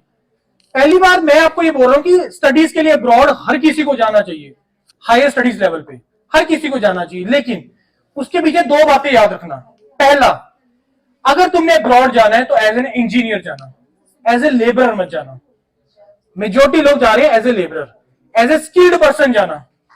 दूसरा, अगर तुमने अब्रॉड जाना है तो अपने पेरेंट्स का हार्ड अर्न्ड 40, 45, 20, 25, 30 लाख वेस्ट करके मत जाना। अब आप बोलोगे सर ये तो बोल दिया, ठीक है, सुनने को बहुत अच्छा लग रहा है, लेकिन जाएंगे कैसे फिर, है ना। अब प्रॉब्लम क्यों ये सिस्टम चल रहा है, क्योंकि तुम्हारी नीड पता है क्या है, तुम्हारी नीड है जस्ट जाना। सर भेज दो किसी तरीके से, वहां पे है संभालने वाले, मैं काम कर लूंगा, नॉन है, यही होता है ना, यही चल रहा है सिस्टम ऐसे। तो तुम्हारा पर्पस जो सिर्फ सेक ऑफ गोइंग है वहां पे, तुम्हारा पर्पस वहां पे जो है वो अच्छी स्टडीज के लिए नहीं जाना। अब अगर तुम हायर स्टडीज के लिए जाना चाहते हो, best way is do masters from India and go for the PhD abroad, क्योंकि PhD world wide funded program होते हैं, मैंने बताई दिया आपको। ये इंडिया में तो 40,000 दे रहा है, यूएसए में तो $4,000 पर मंथ का स्कॉलरशिप मिलता है तुम्हें, $4,000 per month. And now the direct PhD option is also open. बहुत बच्चे भेजे अभी हमने डायरेक्ट पीएचडी के लिए यूएसए में, जहां स्कॉलरशिप 2,500, 3,000 पर मंथ का scholarship, but there is a procedure. भाई तुम्हें कोई इतना पैसा क्यों देगा? अब क्वेश्चन यहां पे ये राइज होता है, क्यों देगा? वो तुम्हें तभी देगा अगर उसकी रिक्वायरमेंट पूरी होती है। किसकी रिक्वायरमेंट? यूनिवर्सिटी की नहीं, प्रोफेसर की। किसकी रिक्वायरमेंट? प्रोफेसर की। पैसा कहां से मिल रहा है? प्रोफेसर दे रहे हैं ना, प्रोफेसर दे रहे हैं ना। कहां से दे रहे हैं? प्रोजेक्ट से दे रहे हैं। नहीं समझ लगा सिस्टम? सिस्टम समझ नहीं लगा? तो आंसर नहीं कर रहे हो, प्रोफेसर दे रहे हैं। अब यहां पे लगानी है रिवर्स इंजीनियरिंग। रिवर्स इंजीनियरिंग कैसे लगानी है? हमने बीटेक में कोई प्रोजेक्ट ऐसा करना है कि जिसका कोई प्रोफेसर जो है ब्रॉड में किसी यूनिवर्सिटी में उन टॉपिक्स के ऊपर काम चल रहा है, तो तुम अपना स्टेटमेंट ऑफ पर्पस से उनको अप्रोच करते हो, मेल के थ्रू, एसओपी के थ्रू अप्रोच करते हो। अगर उसको लगेगा, क्योंकि उसके पास प्रोजेक्ट है यार, उसके पास बहुत नीड होती है, पूरा वर्ल्ड है यार, ये तो सिर्फ इंडिया है, छोटा सा कंट्री है, पूरा वर्ल्ड ओपन है, यूएसए, पूरा यूरोप, सारा ओपन है। प्रोफेसर ने डाले होते हैं अपनी वेबसाइट के ऊपर, लिंक्डइन पे डाल रहे हैं आजकल लोग कि मेरे पास ये प्रोजेक्ट के लिए इतना फंडिंग है, 3 साल का प्रोजेक्ट है, जो करना चाहता है अप्लाई कर दो। अब वो अप्लाई तो कर रही है लोग, लेकिन वो किसको रखेगा? वो उसको रखेगा जिसका मैचिंग हो रहा है प्रोफाइल के साथ, कि जो उसकी रिक्वायरमेंट है और जो स्टूडेंट ने किया हुआ है। अगर प्रोफाइल मैचिंग नहीं होगा वो नहीं रखेगा, अगर प्रोफाइल मैचिंग होगा तो रखेगा। और फॉरेन में क्या है, जो प्रोफेसर ने बोल दिया वो यस होगा। इंडिया में तो आईआईटी यस बोल रहा है ना, फॉरेन में तो प्रोफेसर यस बोलता है, खास करके मास्टर्स की बात का, पीएचडी की। लेकिन अब इंडिया के अंदर डायरेक्ट पीएचडी के लिए अवेयरनेस देने वाला only platform was योरपीडिया।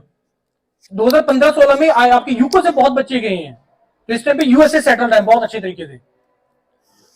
Now this direct PhD abroad after the BTech, जिसका सीजीपीए 8+ है, कैन अप्लाई। और ये अवेयरनेस देने वाला भी now the platform is Yourpedia global. Option है तुम्हारे पास। और दूसरा चीज, अब दिमाग में थॉट आता है सर पीएचडी नहीं करनी, इतने टाइम कौन लगाएगा? वो इंडिया में है सिस्टम कि 5 साल की पीएचडी को तुम 7-8 साल लग जाते हैं। सिस्टम खराब है वो, जो भी रीजन है उसके पीछे। लेकिन अब्रॉड में ऐसा नहीं है। अब्रॉड में तुम्हें क्वालिटी लाइफ मिल रही है, 5 दिन तुम्हें काम करना पड़ रहा है, 2 दिन तुम्हें छुट्टी मिल रही है, और प्रॉपर सिस्टम बना हुआ है, रिसर्च फैसिलिटीज है, सब कुछ है। और तुम्हारा 3 साल के अंदर, अगर एमटेक के बाद जा रहे हो 3 साल, अगर बीटेक के बाद जा रहे हो 5 साल में, तुम्हारा डिग्री पीएचडी का कंप्लीट है। समझ में आ रही कि नहीं आ रही बात? तो ये बहुत अच्छा ऑप्शन है तुम्हारे पास, जो अब्रॉड जाना चाहता है, जिसका सीजीपीए 8+ है, 7.5+ से भी चल जाती है चीजें, लेकिन 8+ है, मोर इज द बेटर। क्योंकि जब हम रिसर्च प्रोग्राम की बात करते हैं, इंडिया में मैंने बात की एमएस की डायरेक्ट पीएचडी की, फॉरेन में भी बात कर रहे हैं एमएस की डायरेक्ट पीएचडी की, तो वहां पे वो तुम्हारा एकेडमिक्स देखेगा, एकेडमिक्स। और एक और मैं तुम्हें चीज बता दूं कि जो हम IELTS लिखने की रिक्वायरमेंट होती है ना, वो नहीं है, इन्हें पता ही नहीं हमें।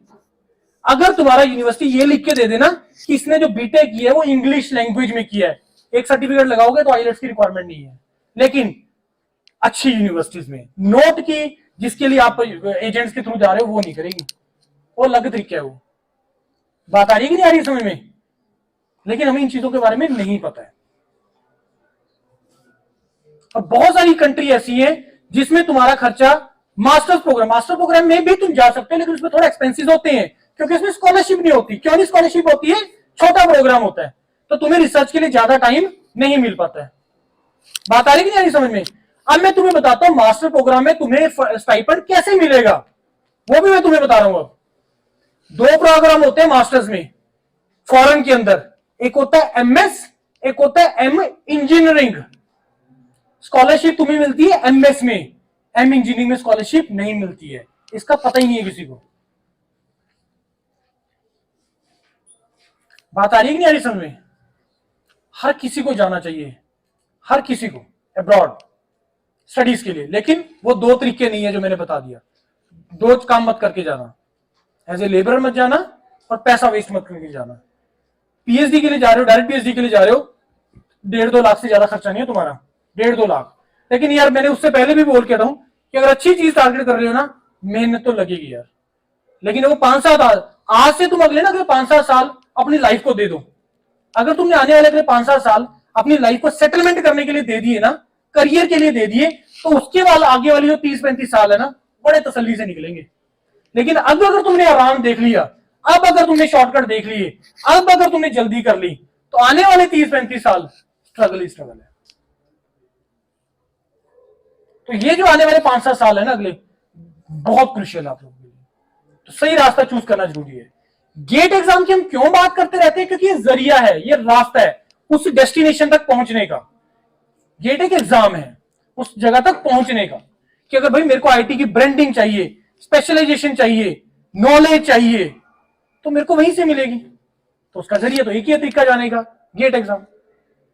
आगे ये बात समझ में आइए नहीं आइए? वाई हायर स्टडीज हर किसी को करना चाहिए। अब आप बोलोगे सर 4 साल हो गए जॉब बीटेक करते हुए, पैसा भी तो कमाना है, 21-22 साल में तुम लोग पास आउट होते हो। 5 से 10% एक्सेप्शंस को एक साइड पे रख लो, 90% बच्चे जो बीटेक पास आउट हो रहे हैं, अगर तुम लोग अपना खर्चा निकाल लो, तुम्हें कोई जॉब का रिक्वायरमेंट नहीं है, मेरे को रॉन्ग प्रूव कर दो। अगर तुम अच्छा अपना खर्चा निकाल रहे हो, तुम्हें घर से कोई दिक्कत नहीं आएगी, कोई प्रॉब्लम, कोई नहीं तुम्हें बोलेगा। लेकिन अगर तुम एफर्ट कर रहे हो 2 चीजों के लिए, क्या? पहला, स्पेशलाइजेशन एक्वायर कर रहे हो जिसकी नीड है मार्केट में आज के टाइम पे। दूसरा, ब्रांडिंग। दूसरा क्या है? ब्रांडिंग। अगर तुम ये 2 काम कर रहे हो और अपना खर्चा निकाल पा रहे हो, 12,500 12,800 सफिशियंट है, मोर देन सफिशियंट है। बस पहली फीस घर से ले लेना, उसके बाद तुम सेल्फ सस्टेन कर सकते हो। सभी को जाना चाहिए हायर स्टडीज के लिए। कोई तुम्हें, मेरे को खुद सोच के देखना यार, कोई तुम्हें घर से कोई तंग करेगा? कोई भी नहीं करेगा। बस तुम अपना खर्चा निकाल लेना और वो निकाल लोगे। इतने कैपेबल हो जाते हो आप लोग कि जिसने गेट निकाल दिया, सब कुछ कर दिया, एडमिशन भी ले लिया, और बहुत जरिए होते हैं, बहुत तरीके होते हैं। अभी तो मैं जस्ट वो बात कर रहा हूं कि IT जाने वाली, अभी तो यही नहीं पता कि तुम ऐसी डेस्टिनेशन पे जाके लैंड करोगे जहां पे पूरे इंडिया का बच्चा वहां पे है या नहीं है। वहां पे तुम्हें साउथ इंडियन भी मिलेगा, तुम्हें यूपी बिहार का भी मिलेगा, तुम्हें ईस्ट का भी मिलेगा, पूरे इंडिया का बच्चा मिलेगा। तुम गए कुछ और थॉट से वहां पे, 4-5 लोगों ने ग्रुप बनाया, चीजें ही कुछ और चल पड़ी हैं, क्योंकि वहां पे जो एनवायरमेंट है, जो ऑरा है, वो एक अलग लेवल पे है, एनर्जी ही कुछ और है वहां पे। आ रही नहीं आ रही बात समझ? सो हर किसी को हायर स्टडीज करनी चाहिए। रीजन 2 मेन, पहला ब्रांडिंग, दूसरा स्पेशलाइजेशन। अगर ये नहीं होगी ना तो गड़बड़ हो जाएगी बहुत ज्यादा। ठीक है, अगर तुम्हें नॉर्मल सी लाइफ लीड करनी है तो बहुत रास्ते हैं, वो तो चल ही रहे, राइट रेस में कहीं ना कहीं जाके फंस ही जाओगे। समझ में आ रही है कि नहीं आ रही बात? अब बात करते हैं 2 चीजें, benefits of writing GATE in 3rd year और दूसरा should I write the 2 GATE exam. आपके पास 2 ऑप्शन होता है गेट एग्जाम लिखने का। पहले मैं तुम्हें ये बता दूं वो 2 गेट एग्जाम कौन से हैं। ये रहा इलेक्ट्रॉनिक्स दिख रहे, ईसी नजर आ रहे, ये तुम्हारा पेपर कोड है गेट का लिखने को। तो तुम गेट का एग्जाम कोई मर्जी ब्रांच में लिख दो, चाहे मैकेनिकल में लिख लो, चाहे मैथ्स में लिख लो, जिसमें मर्जी लिख लो। प्रॉब्लम कहां पे आती है, जब तुम बाद में अप्लाई करते हो वहां पे एलिजिबिलिटी क्राइटेरिया में। क्योंकि जब तुम किसी डोमेन में अप्लाई कर रहे हो, for example you are applying in IIT Ropar school artificial intelligence, जिसमें ओनली गेट कंप्यूटर साइंस के थ्रू तुम जा सकते हो, या जो अब नया गेट का पेपर स्टार्ट हुआ है, कौन सा गेट इन, इस बार एक नया गेट का पेपर स्टार्ट हुआ है, data science and artificial intelligence, GATE DA. अब आपके दिमाग में क्वेश्चन आएगा, सर ये तो अभी आपने बोला इंटरडिसिप्लिनरी ब्रांच है, तो मैं क्या गेट कंप्यूटर इलेक्ट्रॉनिक्स से लिख के नहीं जा सकता? मैं इसमें एआई में या डाटा साइंस में बिल्कुल जा सकते थे, फिर से स्टार्ट क्यों किया इन लोगों ने? अब यहाँ पे क्वेश्चन ये राइज होता है। क्वेश्चन इसका आंसर ये है कि जब तुम एंटर तो कर गए वहां पे, इंटरव्यू में तुमसे क्या पूछते हो? मैथमेटिक्स पूछेगा, तुम्हारा बीटेक का प्रोजेक्ट पूछेगा, लेकिन जब तुम डाटा साइंस के कोर्स में गए, एआई कोर्स में गए, तो तुम्हें कुछ चीजों को बेसिक लर्न करना पड़ता है। अब आईटी बोल रहा है कि अगर तुमने जाना ही उसी डोमेन में, डिसीजन ले लिया, तो तुम गेट का बेसिक नॉलेज उस पर्टिकुलर डोमेन का लेके आओ, डाटा साइंस और आर्टिफिशियल इंटेलिजेंस का, तो एटलीस्ट तुम्हारा वहां पे जाके टाइम सेव हो जाएगा। That is why they have started this. समझ में आ रही कि नहीं बात? अब बात करते हैं गेट इलेक्ट्रॉनिक्स। अगर तुमने पहला पेपर गेट का रखा है, 2 गेट पेपर कंपल्सरी नहीं है, चॉइस होती है। पहला पेपर अगर तुमने इलेक्ट्रॉनिक्स रखा है, दूसरा पेपर तुम कंप्यूटर साइंस में दे सकते हो, दूसरा पेपर तुम data science and artificial intelligence में दे सकते हो, DA is the code for data science and AI. Electrical में दे सकते हो, इंस्ट्रूमेंटेशन में दे सकते हो, फिजिक्स में दे सकते हो। राइट, समझ में आ गई बात? तुम चाहे कोई एक सिंगल पेपर कोई भी दे सकते हो, कोई इश्यू वाली बात नहीं है, 2 देना कंपल्सरी नहीं है। समझ में आ गई बात? नो, अब कौन सा पेपर देना है, कैसे डिसाइड करेंगे सर? भाई अगर तुमने डिसीजन ले ही लिया है कि मेरे को डाटा साइंस और एआई डोमेन में जाना है, तो नहीं लिखने का रिक्वायरमेंट इलेक्ट्रॉनिक्स से, गेट का पेपर दो डाटा साइंस और एआई में। सर मेरे को पब्लिक सेक्टर टारगेट कर रहा हूं मैं, तो दिमाग में रखना, तो तुम्हें जो गेट का पेपर है वो इलेक्ट्रॉनिक्स से ही वो एलिजिबल करेगा, करता है। BTech in electronics, GATE in electronics, then only you are eligible to apply for the public sector. बहुत बच्चे क्या करते हैं, सर इंस्ट्रूमेंटेशन में मेरा रैंक बना गया, सर बताओ कौन से पब्लिक सेक्टर है? मेरा बीटेक इलेक्ट्रॉनिक्स में है, 0, एलिजिबिलिटी नहीं है। तो ये गलती बाद में पता लगती है, तो मैं यही इसीलिए पहले बता रहा हूं कि अगर तुम पब्लिक सेक्टर टारगेट कर रहे हो तो राइट गेट इन इलेक्ट्रॉनिक्स। अगर तुम हाई स्टडीज टारगेट कर रहे हो तो उसके बेसिस पे डिसीजन लो कि किस डोमेन में मेरे को जाना है। डाटा साइंस वाले डोमेन में जाना है तो डाटा साइंस से लिखो।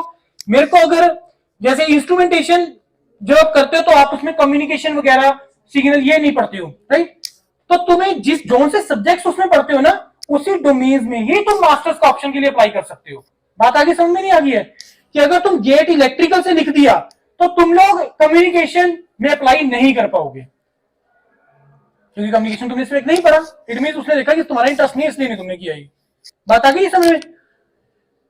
कंप्यूटर साइंस से दे रहे हो तो तुम लोग इलेक्ट्रॉनिक्स में कहीं एलिजिबल नहीं हो अप्लाई करने के लिए, इलेक्ट्रॉनिक्स की स्पेशलाइजेशन में, ना इलेक्ट्रिकल स्पेशलाइजेशन में। तुम सिर्फ कंप्यूटर साइंस की स्पेशलाइजेशन में एलिजिबल होते हो अप्लाई करने के लिए।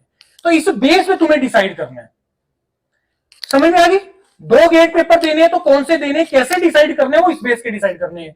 अब पॉइंट यहां पे आ गया कि 2 गेट देने ही क्यों है, या 3rd ईयर में देना क्यों है?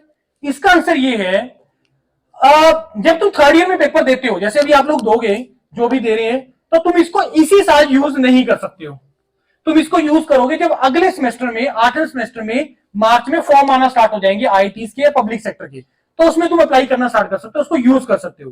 तो सर फिर फायदा क्या हुआ 3rd ईयर में? फाइनल ईयर, भाई 3rd ईयर में तुमने स्कोर कर लिए, तुम्हारे मार्क्स आ गए 50 फॉर एग्जाम्पल, फाइनल ईयर में तुम्हारे मार्क्स आ गए 40, तो तुम बेस्ट यूज करते हो। तो बेनिफिट तुम्हें ये होता है 3rd ईयर या फाइनल ईयर में देने का कि तुम्हारे पास जो चॉइसेस हैं, तो तुम्हारे पास स्कोर कार्ड है, वो मल्टीपल हो जाते हो। तो किस बेस पे तुम्हें अप्लाई करना है, कहां अप्लाई करना है, किस स्कोर कार्ड से करना है, तो तुम्हारे पास फिर एक ऑप्शन मिल जाती है। आगे बात समझ में कि किस बेस पे तुम्हें डिसाइड करना है। 3rd ईयर में दो, एक ही पेपर से दो, मेन पेपर से मत दो, क्योंकि तुम्हें कॉलेज के साथ मैनेज करना है। और वो पकड़ लो पेपर जैसे इंस्ट्रूमेंटेशन, हल्का सा पेपर आता है इसका, 40-45 नंबर पे भी तुम्हारा बहुत अच्छा स्कोर आ जाता है। मैं स्कोर वर्ड यूज कर रहा हूं, मार्क्स वर्ड यूज नहीं कर रहा हूं, क्योंकि गेट में जो फाइनल जो अप्लाई करने के लिए वो गेट स्कोर मैटर करता है, 1000 में से होता है वो, तो it is something like the percentile, उसको निकालने का एक तरीका होता है। मार्क्स के बेस पे अप्लाई नहीं करते हो और रैंक के बेस पे अप्लाई नहीं होता है, जो अप्लाई होता है वो तुम्हारा स्कोर के बेस पे होता है। बात आ गई, समझ में ही नहीं आई? नींद आ रही है? मेरे को आ रही है, लग रहा है मेरे को तो, देखिए आपको देख के लग रहा है। चलो now come to the preparation strategy. बहुत सिंपल है स्ट्रेटेजी, मैंने आपको पहले बता दिया। जो तुम कॉलेज में पढ़ रहे हो सब्जेक्ट, जो तुम कॉलेज में सब्जेक्ट पढ़ रहे हो उसको, उस सब्जेक्ट को ढंग से पढ़ लो, कंसेप्चुअली स्ट्रॉन्ग करो अपने आप को और प्रीवियस ईयर पेपर लगाओ। जब तुमने कोई सब्जेक्ट पढ़ा, जब तुम उसके प्रीवियस ईयर पेपर लगा लोगे ना एक सब्जेक्ट के, तब तुम्हें एक्चुअल में समझ लगेगा कि मेरे को तैयारी कैसे करनी है। क्योंकि जब तक तुमने क्वेश्चन नहीं ना लगाए तो तुम्हें अप्रोच ही नहीं पता लगता। पहली बार तो तुम वैसे ही पढ़ जाते हो एक बार, फिर तुम प्रीवियस ईयर पेपर लगाते हो, फिर तुम्हें अंडरस्टैंडिंग बनती है कि अच्छा यार इस चीज को मेरे को ज्यादा फोकस करना है, इस चीज पे मेरे को कम फोकस करना है, कि जो रिक्वायरमेंट तो ये है एक्चुअल में एग्जाम की। लेकिन पेपर प्रीवियस ईयर क्वेश्चन तुम तभी लगा पाओगे अगर एक बार तुमने स्ट्रॉन्ग किया, अपना सब्जेक्ट अच्छे से पढ़ा हुआ है। अगली बार तुम उसमें से सिर्फ उतना सा पार्ट पढ़ोगे जितना तुम्हें एग्जाम में क्वेश्चन निकालने के लिए रिक्वायर्ड है। आगे बात समझ में नहीं आ गई है? प्रीवियस ईयर पेपर को 10 बार लगा लेना, मोर than sufficient, more than sufficient. समझ में आ गई बात? ये कुछ स्पेशलाइजेशन मैंने लिखी हुई है, ये कोर है इलेक्ट्रॉनिक्स से रिलेटेड, ये आपकी नॉन कोर है। नॉन कोर के अंदर data science, AI, signal processing, machine learning, electronics and instrumentation, mechatronics, e vehicle, aerospace. IIT Madras का जो एरोस्पेस प्रोग्राम है, बोइंग और एयरबस आते हैं वहां पे प्लेसमेंट के लिए। स्पेस टेक्नोलॉजी, ये आईटी कानपुर का प्रोग्राम है। Energy science, material science, earth science, geoinformatics, IIT Bombay का प्रोग्राम है ये, और आईटी कानपुर में भी है ये, और आईटी खड़गपुर में है ये। बहुत अच्छे अच्छे प्रोग्राम है ये। अब ये मैं किस बेस पे बोल रहा हूँ, although I am from mechanical, शायद मैं जस्टिफाई ना कर पाऊंगा आपके किसी चीज को मैं कि क्यों अच्छे हैं, कैसे अच्छे हैं, लेकिन जब आप उनका साइट देखोगे ना, वेबसाइट जाओ, इस डिपार्टमेंट में जाओ, स्पेशलाइजेशन में देखो क्या क्या यार प्रोजेक्ट कर रहे हैं। और ये प्रोजेक्ट से मतलब ये नहीं है यार कि मास्टर्स का डिग्री लेना या पीएचडी का डिग्री लेना, इसका मतलब ये है सोसाइटी की रिक्वायरमेंट को पूरा करना। आईसी, आईटी क्यों ओपन हुए हैं, एम्स क्यों ओपन हुए हैं? डॉक्टर बनाने के लिए, वो तो है ही है, वो भी तो है वहां पे हॉस्पिटल जहां पे उन्होंने प्रैक्टिस करनी है। ये चीज यहां पे भी एप्लीकेबल है। बात आ रही है कि नहीं आ रही समझ में? इंडिया के 3 पिलर्स हैं बहुत इंपॉर्टेंट, एम्स, आईएम्स और आईआईटीज। इसके ऊपर ही बेस सारा कंट्री स्टैंड कर रहा है। इनको हटा दो, खत्म हो जाएगा कंट्री, सोच के देखो। और एक चीज मैं और बता रहा हूं तुम्हें, किसी भी कंट्री की जो डेवलपमेंट है डॉक्टर कर सकता है? मेहनत करने से हो जाएगी? कौन करेगा? Technocrats, engineers. किसी कंट्री की डेवलपमेंट ओनली टेक्नोलॉजी के बेस पे हो सकती है, और कोई तरीका नहीं है, कोई तरीका नहीं है। रॉन्ग प्रूव कर दो मेरे को, गलत बोल रहा, सही बोल रहा हूं मैं? समझ में आ रही कि नहीं आ रही बात? इस कारण से अब चीजों को आज से सोचने का नजरिया चेंज कर दो और प्रिपरेशन स्टार्ट कर दो गेट की। बिलीव मी, और कोई भी काम करो जिंदगी में ना, एंजॉय करना। अगर मेरे बोलने से तुम नहीं सेटिस्फाइड हुए ना, तो मत करना गेट की तैयारी। बिलीव मी, मेरे कहीं से मत करना, अपने आप को आंसर करना। क्यों करना है भाई? आ रही नहीं आ रही बात समझ?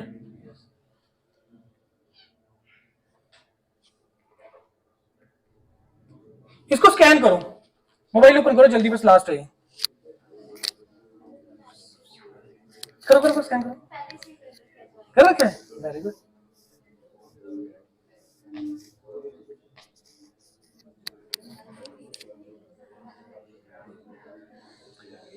अब मैं आपको इसका बेनिफिट बता रहा हूं, ये हमारे YouTube चैनल का लिंक है।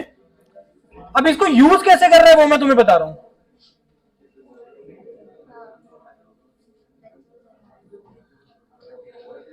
इसमें जो ऊपर बैनर लगा हुआ ना, उसमें एक लाइन लिखी हुई है, क्या लिखा हुआ है? हाँ, इंडिया मोस्ट ऑथेंटिक प्लेटफॉर्म। कोई नहीं लिख पाएगा, मेरे को दिखा देना कोई प्लेटफॉर्म लिख दे। उसको लिखने के लिए बहुत गट फीलिंग चाहिए, मतलब बहुत चीज चाहिए, मतलब कमेंट्स आते हैं उसमें नीचे तगड़े वाले, अगर आप ऐसे ही लिख दोगे कुछ भी। क्योंकि this is a platform, believe me, जिसने एक हायर स्टडीज के डोमेन में डेंट डाला इंडिया के अंदर। That is the reason why IITs are inviting us for the academic profiling. अब ये टर्म नहीं सुनी आप लोगों ने, एकेडमिक प्रोफाइलिंग। अब एकेडमिक प्रोफाइलिंग, अब छोड़ दो उसको, फोन को बाद में कर लेना, सुनो मेरी बात ध्यान से। एकेडमिक प्रोफाइलिंग, आईआईटीज हमें इनवाइट कर रहे हैं। अभी हम लोग 5 आईआईटीज का कर चुके हैं। अभी हम लोग आईआईटी जम्मू जा रहे हैं, अभी आईआईटी हैदराबाद करके आए हैं, उससे पहले आईआईटी गांधीनगर से स्टार्ट किया था, उसके बाद आईआईटी मंडी, उसके बाद आईआईटी रोपड़, उसके बाद आपका अभी आईआईटी बीएचयू जाना है और आईआईटी जम्मू जा रहे हैं हम लोग। एकेडमिक प्रोफाइलिंग क्या है भाई? मैं तुम्हें यहाँ पे बोल के चला गया हायर स्टडीज होती है, रिसर्च होता है। सर कोई एग्जाम्पल तो लेके बताओ, समझ रहे हो बात? मेरा इंटरेस्ट सर बोलने से ठीक है सर, मोटिवेट तो हो गए, इंटरेस्ट कैसे डेवलप होगा उस डोमेन में जाने का? इसके लिए यूरोपीडिया ने इनिशिएटिव लिया है। यूरोपीडिया के प्लेटफॉर्म पे ऑलमोस्ट हर आईटी के डायरेक्टर का, ऑलमोस्ट हंड्रेड्स ऑफ आईटी के प्रोफेसर्स का, स्टूडेंट्स का वहां पे इंटरेक्शंस पड़ा है, जहां पे हम उससे पूछ रहे हो कि सर तुम कर क्या रहे हो यहाँ पे, क्या रिसर्च चल रही है तुम्हारी, तुम स्टूडेंट में क्या चाहते हो। डायरेक्टर अपना विजन बता रहा है, प्रोफेसर अपना बता रहा है, स्टूडेंट अपना बता रहा है वहां पे। This is the only platform in India जो ये कर रहा है। एकेडमिक प्रोफाइलिंग क्या है? हम लोग वहां जानते हैं, 1 हफ्ते के लिए जाते हैं, वहां पे हम प्रोफेसर के इंटरव्यू लेते हैं। हम उससे उसकी जर्नी नहीं पूछते हैं, हम उससे पूछते हैं बताओ भाई बच्चा तुम्हारे अंडर अप्लाई करे तो क्यों करें ये बताओ। हम उससे डायरेक्ट क्वेश्चन पूछते हैं सबसे पहला कि why any student apply under you, why IIT Jammu, why IIT Gandhinagar. कोई नहीं पूछता ये क्वेश्चन उनसे, पहली बात तो उन तक को पहुंच ही नहीं पाता है। क्यों? क्योंकि कुछ लोग कुछ अलग पर्पज से घुसते हैं, कुछ लोग अलग पर्पज से। वही मैंने तुम्हें बोला ना कि अगर मैं यहां करके बोल रहा हूं मैं, तो इसमें हर किसी का फायदा होना जरूरी है, अदरवाइज सस्टेनेबल नहीं होगा मॉडल। मेरा फायदा क्या है? ठीक है, आप लोगों में से शायद कुछ इंटरेस्टेड होंगे, गेट के लिए हमें ज्वाइन कर लेंगे, प्लेटफॉर्म ज्वाइन करा, कल कोई और नीड पड़ा। तुम्हारा क्या बेनिफिट है? तुम्हें पता लग रहा है चीजों के बारे में। अल्टीमेटली कंट्री का बेनिफिट हो रहा है, क्योंकि आप लोगों में से शायद 2-4 ऐसे हो जाएंगे कि जो सुनेंगे, इंस्पायर होएंगे, करेंगे, कहीं ना कहीं आज 15, 20 साल, 25 साल के बाद एक ऐसे लेवल पे पहुंच जाएंगे जिससे कंट्री प्राउड फील करेगी। क्योंकि रिजल्ट कभी भी इमीडिएट मत एक्सपेक्ट करना। बीटेक जब तुम पास आउट होगे ना, सबसे बड़ी गलती पता तुम क्या करोगे? पता क्या करोगे? Comparative analysis, comparison. यार वो तो वहां चला गया, वो उसका तो कनाडा का ट्राई कर रहा है, उसका तो जॉब लग गया, उसका तो उसके पेरेंट्स ने कर लिया, मैं क्या करूं? सबसे बड़ी ब्लंडर मिस्टेक ये करते हो तुम लोग, जो कि नहीं करनी है। लेकिन डेफिनेटली यस, तुम्हारे पास कोई रास्ता होना चाहिए कि मैं तो ये रास्ते पे चलाऊं, फिर डिस्ट्रैक्शन नहीं होनी चाहिए। और अगर कंपैरिजन करना है कम से कम 5-7 साल के बाद करना, इमीडिएट कंपैरिजन मत करना। और 2011 में हमने अपने प्लेटफॉर्म स्टार्ट किया था, इंजीनियर्स करियर पॉइंट। बहुत स्टूडेंट है जो जुड़ा हुआ है, हमारे एलुमनी सारे हमारे व्हाट्सएप ग्रुप में है। अब जब वो कंपैरिजन करते हैं ना कि कौन बेटर पोजीशन में है, चाहे आप उसको क्वालिटी लाइफ लगा लो या मॉनिटरी लगा लो या कुछ भी लगा लो, वही लोग हैं जो हायर स्टडीज डोमेन में गए। जॉब में सेटिस्फेक्शन नहीं मिलता है, believe me. If you are capable, अगर आपको लगता होगा ना कि मैं कैपेबल हूं, मेरे को जॉब में जल्दी मत करना एंटर करने का। क्योंकि अगर तुम कैपेबल हो ना तो 2-4-5 साल के बाद तुम्हें बहुत अच्छा अपॉर्चुनिटी मिल जाएगा, और पैरेलली तुम अपना ब्रांडिंग भी कर रहे हो, तुम अपना स्पेशलाइजेशन मिला रहे हो, नॉलेज भी एक्वायर कर रहे हो। आ रही है कि बात समझ में नहीं आ रही है? हाँ या ना? एनी क्वेरी, कोई भी आपका कोई डाउट किसी भी तरीके का, मैं देखना चाहता हूं यूको में इलेक्ट्रॉनिक्स ब्रांच में कितने ब्रेव हैं।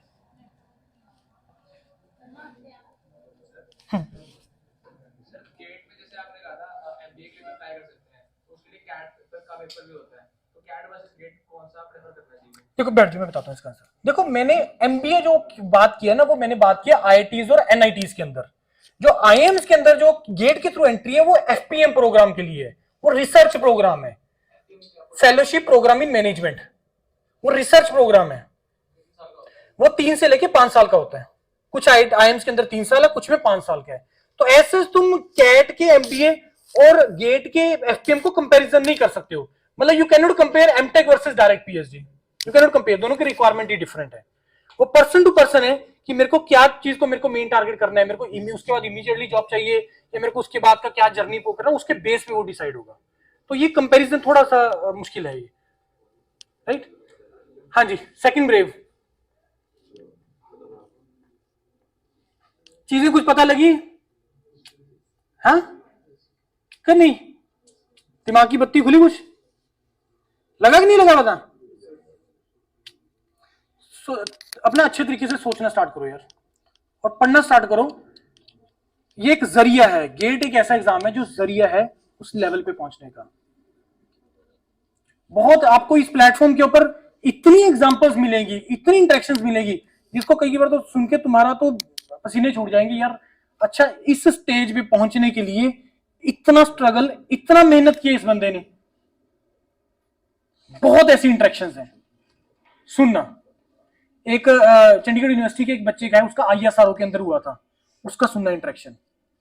एक स्टूडेंट का NPCIL में हुआ था, ऑटो रिक्शा ड्राइवर का बेटा है वो, उसको सुनना।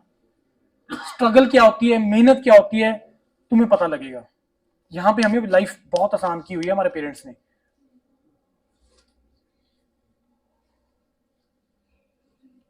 अभी हम लोगों ने एक प्रोग्राम चल रहा है, जैसे इंटरव्यूज के लिए हमारा एक प्रोग्राम होता है, उसमें मेयर जो फीस है 1900 रुपीज है, जिसमें हम उसको बोल रहे हैं कि तुम अपनी पूरा नॉलेज एक्वायर कर ले। ऐसे भी स्टूडेंट हैं, मैं आपको बता नहीं सकता कि जब वो इंटरव्यू कर रहे हैं, ऑनलाइन ही होता है सारा, तो किस सिचुएशन में बैठे हैं वो, किस रूम में बैठे हैं, मैं आपको बता नहीं सकता मैं। और उनको 1900 देने भी बहुत बड़े लगते हैं। आपको लगेंगे 1900 तो कुछ नहीं होते हैं, लेकिन किसी के लिए तो बहुत बड़ी वैल्यू होती है। Right? Any other query? Last question मैं ले लूंगा अगर कोई है तो, अदरवाइज एंड करते हैं इसको। अच्छा, एक मेरे को और अनाउंसमेंट करनी है। जो भी आपसे डिटेल हमने लिया है ना, तो जैसे मैकेनिकल में हमने लिया, तो हमारा पर्पस क्या होता है कि जब हम किसी भी कॉलेज में जाते हैं तो एक हमने ग्रुप बनाए हुए हैं पंजाब के स्टूडेंट्स को। जितने भी पंजाब के कॉलेजेस में हम लोग गए हैं, सभी को एक एक ग्रुप में ऐड किया हुआ है। उसका क्या बेनिफिट है कि जैसे जैसे जो जो ऑप्शन आती रहती है ना, मैं उस ग्रुप में फॉरवर्ड करी जाता हूँ। राइट? तो आप लोग जो भी उसमें चाहेंगे तो उसमें हम ऐड कर देंगे उसके अंदर, लेकिन उसमें थोड़ा पेशेंस रखना, क्योंकि आप लोग सेकंड ईयर से, थर्ड ईयर से है। दूसरा, इस प्लेटफॉर्म को जो मैंने अभी आप लोगों ने जिसने भी ज्वाइन किया है, उसका बेनिफिट ये है, जैसे गेट का एग्जाम अभी चल रहा है, इसके बाद का जो प्रोसेस है अगले 2-3 महीने का, तुम्हें वहां से सारा पता लग जाएगा कि इसके बाद का प्रोसेस होता क्या है, जो मे बी आपको नेक्स्ट ईयर या नेक्स्ट टू नेक्स्ट ईयर आप लोगों को भी उस प्रोसेस से निकलना है। तो अगले 6-8 महीने के अंदर तुम्हें वो सारा प्रोसेस पता लग जाएगा। राइट? Any other query? नहीं? चलो, हाँ जी। नहीं, डायरेक्ट PhD गेट के थ्रू नहीं है। अच्छा, इंडिया ਦੇ ਵਿੱਚ ਹੈ ਫੋਰਨ ਚ? इंडिया ਦੇ ਵਿੱਚ CGPA मैटर करती है 7.5। देखो, 3 चीजें हैं जो तुम अप्लाई करोगे ना गेट तो एग्जाम तो बाद, ਤੁਹਾਡੇ ਕ੍ਰੈਡੈਂਸ਼ੀਅਲ 3 चीजें हैं, GATE score, your CGPA, your category. इसके बेस से डिसाइड होएगा, क्योंकि जो तुम मान लो फॉर एग्जांपल एक IT दिल्ली अप्लाई कर रहे हो, IT दिल्ली तो डिपार्टमेंट है, you are applying under the electrical department. बहुत सारे IT इलेक्ट्रॉनिक्स डिपार्टमेंट है, क्योंकि इलेक्ट्रिकल का ही पार्ट है। Electrical department, interdisciplinary department, computer science department, mathematics department. हुण इन्हां डिपार्टमेंट के अंदर स्पेशलाइजेशन है। इलेक्ट्रिकल के अंदर स्पेशलाइजेशन है VLSI, signal processing, power electronics, ये स्पेशलाइजेशन। मैथमेटिक्स के अंदर आ गई, मान लो सपोज तुहाडा data science, machine learning, AI, क्योंकि किसी IT च मैथमेटिक्स के अंडर है, किसी च कंप्यूटर साइंस के अंडर है। इंटरडिसिप्लिनरी, एनर्जी आ गया, एरोस्पेस आ गया, जियोमेट्रिक्स आ गया। तो तुसी जो अप्लाई करते हो ना, तो तुसी एक पर्टिकुलर डोमेन पे अप्लाई करते हो। You are not applying for the direct PhD in IT Delhi, you are applying for IIT Delhi direct PhD electrical department VLSI। हुण ये सारा कुछ डिपेंड करेगा तुहाडे स्कोर दे बेस पे कि किस स्कोर ते किथे प्रोबेबिलिटी है अप्लाई करन दा या कॉल आन दा चांस, क्योंकि उस तो बाद इंटरव्यू है। दूसरा, कॉल आन दा प्रोबेबिलिटी तुहाडे गेट स्कोर, तुहाडा CGPA ते स्टेटमेंट ऑफ पर्पस ते डिपेंड करदा है। MTech च बहुत स्ट्रेट है कि तुहाडा गेट स्कोर कितना इन्ना है, किथे अप्लाई करना इन्ना, इंटरव्यू डन। लेकिन डायरेक्ट PhD या MS प्रोग्राम दे विच ऐसा नहीं है। उस दे भी तुहाडा स्टेटमेंट ऑफ पर्पस, तुहाडे एकेडमिक्स ते तुहाडा गेट स्कोर देखा जाएगा। अदरवाइज अगर मैं इसमें आंसर करा, गेट मेयर क्वालीफाई, अगर तुहाडा CGPA 8+ है, CGPA अगर थोड़ा घट है तो गेट स्कोर थोड़ा वधा लो, a very good statement purpose, 101% you will receive a call for the interview. और आज की सिचुएशन ये है, ITs ਦੇ ਵਿੱਚ PhD ਕਰਨ ਲਈ ਬੱਚੇ ਹੈ ਹੀ ਨਹੀਂ, ਬੱਚੇ ਮਿਲ ਹੀ ਨਹੀਂ ਰਹੇ PhD ਲਈ।